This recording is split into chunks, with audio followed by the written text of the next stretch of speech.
जय हिंद प्रिय स्टूडेंट्स, आज आप सभी के लिए क्लास मोस्ट इम्पोर्टेंट होने वाला है क्योंकि सारा कंटेंट आप सभी के एग्जाम की दृष्टि से मोस्ट सेलेक्टेड लिया गया है। आप सभी के लिए जितने भी महत्वपूर्ण डेट हैं, आप सभी के लिए सारा क्वेश्चन इसी वीडियो में अटैच कर लिया गया है और उस डेट के साथ साथ उसमें जितने भी क्वेश्चन बनने की संभावना बनेगा, सारा क्वेश्चन आप सभी के लिए इस वीडियो में लाया गया है। तो चलिए देखते हैं ताकि आप सभी के एग्जाम में 1 से 2 नंबर आ ही सके। पहला प्रश्न है बंगाल विभाजन। बंगाल विभाजन कब हुआ था? तो बंगाल विभाजन 1905 ईस्वी में हुआ था। बंगाल विभाजन 1905 ईस्वी। अब इससे मिलती जुलती फैक्ट देखते हैं। बंगाल विभाजन का निर्माण की घोषणा 19 या 20 जुलाई 1905 ईस्वी को किया गया था। और बंगाल विभाजन कौन किया था? तो बंगाल विभाजन भारत के तत्कालीन वायसराय लॉर्ड कर्जन के द्वारा किया गया था। इसका उद्देश्य क्या था? इसका उद्देश्य था कि एक मुसलमान बहुल प्रांत का सृजन करने के उद्देश्य से ही भारत के बंगाल को 2 भागों में बांट दिए जाने का निर्णय लिया गया था। बंगाल विभाजन 16 अक्टूबर 1905 ईस्वी को प्रभावित हुआ था। अगला प्रश्न देख लेते हैं। सूरत अधिवेशन। सूरत अधिवेशन कब हुआ था? तो सूरत अधिवेशन 1907 ईस्वी को हुआ था। इसे मिलते जुलते प्रश्न देखते हैं। सन 1907 ईस्वी में भारतीय राष्ट्रीय कांग्रेस का अधिवेशन सूरत में हुआ था, जिसमें कांग्रेस गर्म दल और नरम दल नामक 2 दलों में बट गई थी। इसी को सूरत अधिवेशन कहते हैं, जो कि 1907 के अधिवेशन की अध्यक्षता कौन कर रहे थे? रासबिहारी घोष ने की थी। चलिए अगला प्रश्न देखते हैं। अगला प्रश्न है Morley Minto act. Morley Minto act कब हुआ था? तो मार्लो मिंटो एक्ट 1909 ईस्वी में हुआ था। मार्लो मिंटो एक्ट 1909 ईस्वी। इससे मिलते जुलते प्रश्न है भारत सरकार अधिनियम 1909 को मार्लो मिंटो सुधार के रूप में भी जाना जाता है। इसके अंतर्गत मुसलमानों के लिए पृथक निर्वाचन मंडल की व्यवस्था की गई थी। इस प्रणाली के अंतर्गत मुस्लिम सीट के उम्मीदवारों के लिए केवल मुस्लिम मतदाता ही वोट दे सकते थे इस नियम के अधीन। अगला है गांधी इज बैक। गांधी जी भारत कब लौटे थे? 9 जनवरी 1915 ईस्वी। गांधी जी भारत कब लौटे थे? तो 9 जनवरी 1915 ईस्वी को। इससे मिलता प्रश्न देखते हैं। 1915 की उस 9 जनवरी की सुबह जैसे ही गांधी जी अपोलो बंदरगाह पर उतरे, इस कार्यकर्ताओं ने उनका गर्मजोशी से स्वागत किया। गांधी 1893 में दक्षिण अफ्रीका गए थे। उस समय वे 24 साल के थे, लेकिन जब भारत वापस लौटे तो वे 45 साल के अनुभवी वकील बन चुके थे। कहते हैं कि वे गांधी बनकर गए थे और महात्मा बनकर लौटे थे। तो कब भारत लौटे थे? 1915 ईस्वी 9 जनवरी। अगला प्रश्न है लखनऊ अधिवेशन। लखनऊ अधिवेशन कब हुआ था? तो 1916 ईस्वी। लखनऊ अधिवेशन कब हुआ था? 1916 ईस्वी। इससे मिलते जुलते प्रश्न देखते हैं। 1916 ईस्वी में लखनऊ समझौता पर बाल गंगाधर तिलक और मोहम्मद अली जिन्ना के बीच हस्ताक्षर हुआ था।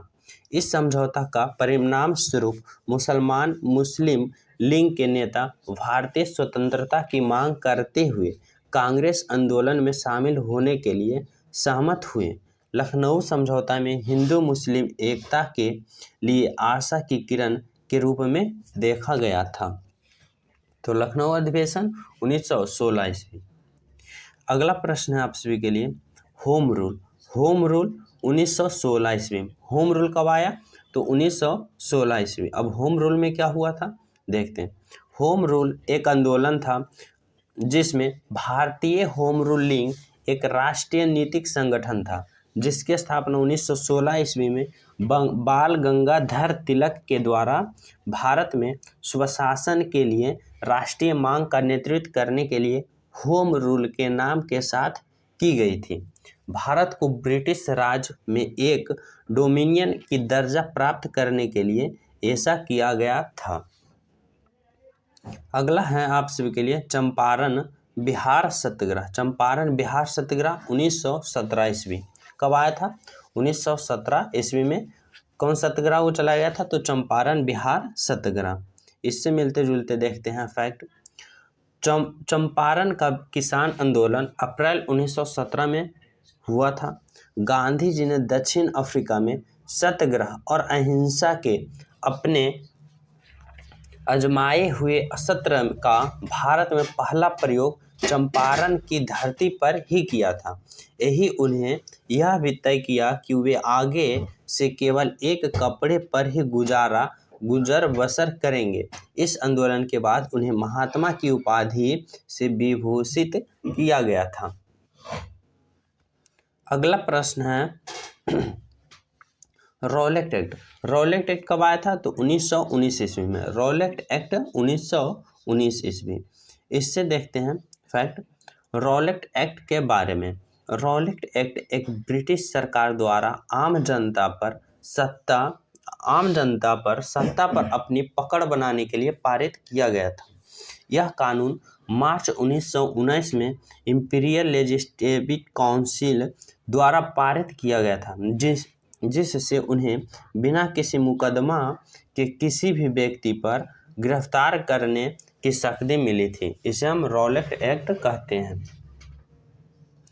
देखते हैं अगला जलियांवाला बाग हत्याकांड। जलियांवाला बाग हत्याकांड 1919 ईस्वी। जलियांवाला बाग हत्याकांड 1919 ईस्वी, जिसे जनरल डायर ने आदेश दिया था, जो कि क्रांतिकारी पर गोली चलाने का आदेश दिया था जनरल डायर। देखते हैं इससे मिलते हुए 13 अप्रैल 1919 को ये दुखद घटना घटी थी, जब पंजाब के अमृतसर में स्वर्ण मंदिर से कुछ ही दूरी पर जलियांवाला बाग में निहत्थे मासूमों का कत्लेआम हुआ था। अंग्रेज ने निहत्थे भारतीयों पर धुआंधार गोली चलाई थी। इस घटना को अमृतसर हत्याकांड के रूप में भी जाना जाता है। तो जलियांवाला बाग हत्याकांड 13 अप्रैल 1919 को हुआ था। आगे देखते हैं असहयोग आंदोलन। असहयोग आंदोलन कब हुआ था? 1920 ईस्वी में। असहयोग आंदोलन कौन शुरू किए थे? तो महात्मा गांधी। असहयोग आंदोलन 1920 ईस्वी। देखते हैं इससे मिलते जुलते। चूंकि महात्मा गांधी ने अहिंसा के दर्शन के सहारे असहयोग आंदोलन आरंभ किया था, लेकिन चौरी चौरा घटना के कारण व्यापक हिंसा सामने आई। इससे रुष्ट होकर गांधी जी ने 12 फरवरी 1922 को बारदोली में कांग्रेस कार्य समिति में बैठक में असहयोग आंदोलन को वापस लेने की घोषणा की और इसके साथ ही असहयोग आंदोलन को समाप्त कर दिया गया। आगे है चौरी चौरा घटना। चौरी चौरा घटना 4 फरवरी 1922 को हुआ था। चौरी चौरा घटना कब हुआ था? 4 फरवरी 1922 ईस्वी को हुआ था। इससे जान लेते हैं। चौरी चौरा उत्तर प्रदेश के गोरखपुर जिले में एक कस्बा है। इस शहर में 4 फरवरी 1922 को एक हिंसा घटना हुई, जब किसान की एक बड़ी भीड़ ने एक पुलिस थाने में आग लगा दी, जिसमें लगभग 22 पुलिसकर्मियों और 3 नागरिकों की मौत हो गई। इस घटना परिणाम स्वरूप महात्मा गांधी ने असहयोग आंदोलन 1920-22 को वापस ले लिया। आगे है स्वराज पार्टी की स्थापना। स्वराज पार्टी की स्थापना कब हुआ था? तो 1923 ईस्वी। 1923 ईस्वी में स्वराज पार्टी की स्थापना हुआ था। देख लेते हैं इसे।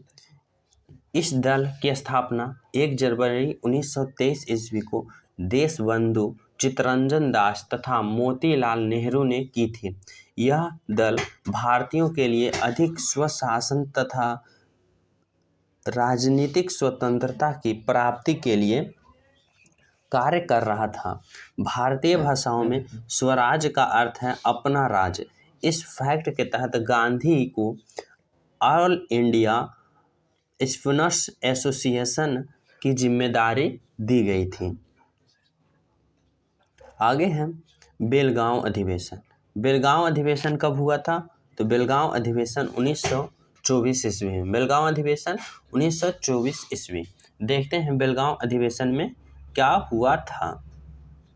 तो 1924 में भारतीय राष्ट्रीय कांग्रेस का बेलगांव सत्र, यह भारतीय राष्ट्रीय कांग्रेस का एकमात्र सत्र है जिसकी अध्यक्षता महात्मा गांधी ने की थी। बेलगांव अधिवेशन की अध्यक्षता महात्मा गांधी द्वारा की गई थी, जिसकी अध्यक्षता महात्मा गांधी की थी। यह यहीं पर कताई को गतिविधि का मुख्य आधार बनाया गया था और महात्मा गांधी ने राजनीतिक स्वतंत्रता प्राप्त करने के साधन के रूप में यह अहिंसक सहयोग की घोषणा की थी। आगे देखते हैं कानपुर अधिवेशन। कानपुर अधिवेशन कब हुआ था? तो 1925 ईस्वी। कानपुर अधिवेशन 1925 ईस्वी। इसको भी जानते हैं इसमें क्या हुआ था। तो 1925 ईस्वी के कानपुर अधिवेशन की अध्यक्षता श्रीमती सरोजिनी नायडू ने की थी। कांग्रेस के लिए महिला शक्तिकरण का अर्थ है और समाज में वास्तविक परिवर्तन लाया था। आगे देखते हैं। आगे है काकोरी ट्रेन डकैती। काकोरी ट्रेन डकैती 9 अगस्त 1925 ईस्वी को हुआ था। काकोरी ट्रेन डकैती में जो 3 मुख्य किरदार थे उनका नाम था राम प्रसाद बिस्मिल, अशराफ उल्लाह खां एवं ठाकुर रोशन सिंह। तो काकोरी ट्रेन डकैती कब हुआ था? 9 अगस्त 1925 ईस्वी को हुआ था। जान लेते हैं इसके बारे में। काकोरी ट्रेन डकैती काकोरी के पास लखनऊ में 1925 में हिंदुस्तान रिपब्लिक एसोसिएशन द्वारा की गई थी। इस योजना को चंद्रशेखर आज़ाद, राम प्रसाद बिस्मिल, अशफाकुल्लाह खान एवं राजेंद्र लाहिड़ी और मन्नथान गुप्ता ने अंजाम दिया था।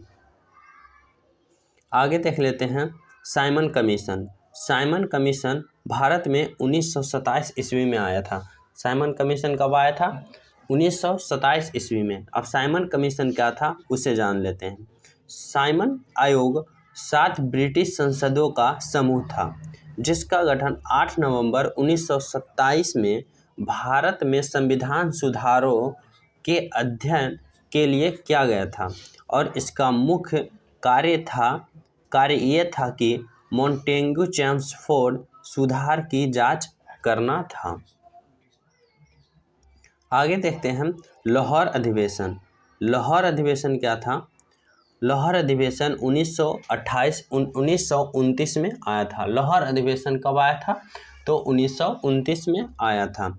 इसको जान लेते हैं। कांग्रेस ने लाहौर अधिवेशन दिसंबर 1929 में पूर्ण स्वराज को अपना मुख्य लक्ष्य घोषित किया था। इस अधिवेशन में जवाहरलाल नेहरू अध्यक्ष चुने गए थे क्योंकि पूर्ण स्वराज के विचार को लोकप्रिय बनाने में उनकी सर्वाधिक भूमिका रही थी। आगे देख लेते हैं दांडी यात्रा। दांडी यात्रा 1930 ईस्वी में शुरू किया गया था जो कि महात्मा गांधी जी के द्वारा शुरू किया गया था। इसके बारे में जानते हैं। दांडी मार्च को नमक मार्च या दांडी सत्याग्रह के रूप में भी इतिहास में जगह मिली है। साल 1930 में अंग्रेज सरकार ने जब नमक पर कर लगा दिया तो महात्मा गांधी ने इस कानून के खिलाफ आंदोलन छेड़ा। ये ऐतिहासिक सत्याग्रह गांधी सम्मेलन 78 लोगों के द्वारा अहमदाबाद साबरमती आश्रम के समुद्री तट गांव दांडी तक पैदल यात्रा 390 किलोमीटर तक की थी और इस सत्याग्रह को सफल किया था। अगला प्रश्न है सविनय अवज्ञा आंदोलन। सविनय अवज्ञा आंदोलन 1930 ईस्वी। सविनय अवज्ञा आंदोलन 1930 ईस्वी में शुरू हुआ था। इसके बारे में जानते हैं। इस आंदोलन की शुरुआत गांधी जी के दांडी मार्च यात्रा से हुई थी। गांधी जी तथा साबरमती आश्रम के 78 अन्य सदस्यों ने 12 मार्च 1930 से अहमदाबाद से 241 मील दूर पर स्थित एक गांव की यात्रा प्रारंभ कर दी। यात्रा प्रारंभ होने के बाद यह 6 अप्रैल 1930 को दांडी पहुंच गए थे और वहां पर पहुंचने के बाद उन्होंने नमक कानून को तोड़ा था। अगला प्रश्न है गांधी इरविन समझौता। गांधी और इरविन के बीच समझौता हुआ था 5 मार्च 1931 ईस्वी को। 5 मार्च 1931 ईस्वी को। अब समझते हैं इसमें हुआ था क्या। नमक आंदोलन ने पूरी दुनिया भर में सुर्खियां हासिल की थी, जो कि गांधी जी ने शुरू किया था, और इस कारण लॉर्ड इरविन की मुश्किलें बढ़ गई थी। तब उन्होंने 5 दौर की बैठक के बाद महात्मा गांधी के साथ 5 मार्च 1931 को समझौता किया था, जिसे गांधी इरविन पैक्ट कहा जाता है या गांधी इरविन समझौता कहा जाता है। अगला है भगत सिंह, राजगुरु और सुखदेव को फांसी, जो कि 23 मार्च 1931 ईस्वी को दिया गया था। इनके बारे में जानते हैं। भगत सिंह, सुखदेव और राजगुरु को 7 अक्टूबर 1930 को मौत की सज़ा सुनाई गई थी, जबकि 23 मार्च 1931 को इन्हें फांसी दे दी गई थी। अगला है अगस्त प्रस्ताव। अगस्त प्रस्ताव की घोषणा 1940 में किया गया था। अगस्त प्रस्ताव की घोषणा 1940 में किया गया था। इसके बारे में जानते हैं। अगस्त प्रस्ताव 1940 में वायसराय लिनलिथगो द्वारा किया गया एक प्रस्ताव था, जिसमें भारत के वायसराय के कार्यकालिक परिषद के वास्तविक का वादा किया गया था, जिसमें और अधिक भारतीयों को शामिल करने का वादा किया गया था। अगस्त प्रस्ताव 1940 में। अगला है भारत छोड़ो आंदोलन। भारत छोड़ो आंदोलन 1942 में किया गया था। भारत छोड़ो आंदोलन, इसमें क्या था। भारत छोड़ो आंदोलन की शुरुआत बापू ने अखिल भारतीय कांग्रेस समिति के मुंबई अधिवेशन से किया था। उस समय बापू ने मुंबई के ग्वालियर टैंक मैदान या अगस्त क्रांति मैदान में अपना ऐतिहासिक भाषण दिया था, और इस भाषण में करो या मरो का नारा भी दिया था, जो भारत छोड़ो आंदोलन के रूप में शामिल हुआ। अगला है कैबिनेट मिशन। कैबिनेट मिशन शुरू हुआ था 1946 ईस्वी में। आगे है संविधान लागू। संविधान लागू 1950 ईस्वी में हुआ था। इसके बारे में जान लेते हैं। भारत के संविधान के निर्माण में संविधान सभा के 389 सदस्यों के महत्वपूर्ण भूमिका निभाई। 26 नवंबर 1949 को संविधान सभा में पारित किया गया और इन्हें 26 जनवरी 1950 को लागू किया गया था। इस संविधान में सर्वाधिक प्रभाव भारत शासन अधिनियम 1935 का हुआ। इसमें लगभग 250 अनुच्छेद अधिनियम से लिया गया था। आगे है आप सभी के लिए एक प्रश्न टेस्ट के रूप में। जिम कॉर्बेट नेशनल पार्क कहाँ है? इसका राइट आंसर कमेंट में जरूर कीजिएगा। अगर चैनल पे नए हो तो चैनल को सब्सक्राइब कीजिएगा, वीडियो को लाइक एंड शेयर जरूर कीजिएगा। धन्यवाद।